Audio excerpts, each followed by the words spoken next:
mengapa masa lalu masih menghantui kita.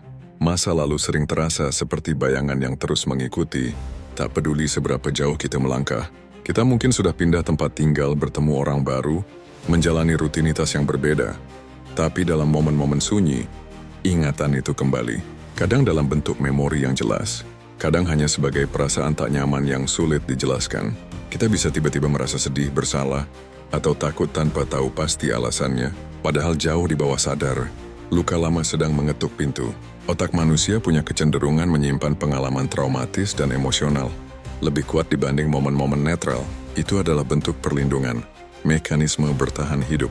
Tapi saat emosi yang belum selesai itu tidak diolah, ia justru jadi beban yang membentuk cara kita berpikir, merasa, dan bertindak hari ini. Kita jadi sulit percaya pada orang lain karena pernah dikhianati. Kita jadi keras pada diri sendiri karena pernah gagal dan tidak dimaafkan. Kita takut bahagia karena di masa lalu, setiap kebahagiaan selalu diikuti kekecewaan. Tanpa sadar, masa lalu menjadi lensa yang memburamkan pandangan kita terhadap masa kini. Yang lebih rumit lagi, banyak dari kita tidak diajarkan cara menyembuhkan.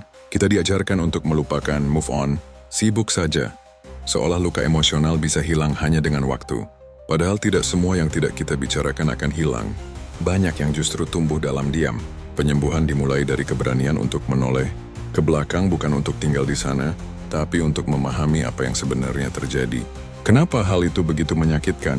Apa yang belum selesai? Apa yang selama ini kita pendam?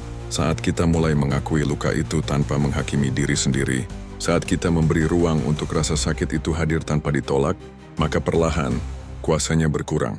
Masa lalu tidak akan pernah bisa dihapus, tapi kita bisa membangun hubungan baru dengannya. Dari yang tadinya menakutkan menjadi pelajaran, dari yang tadinya menyiksa menjadi pijakan, kita mulai menyadari bahwa kita tidak lagi berada di sana, bahwa kita berhak membebaskan diri, bahwa hari ini kita punya pilihan terus dihantui, atau mulai menyembuhkan, dan penyembuhan itu sekecil apapun langkahnya tetap berarti. Karena kamu pantas untuk hidup sebagai dirimu hari ini, bukan sebagai bayangan dari masa lalu yang terus kamu tanggung sendirian.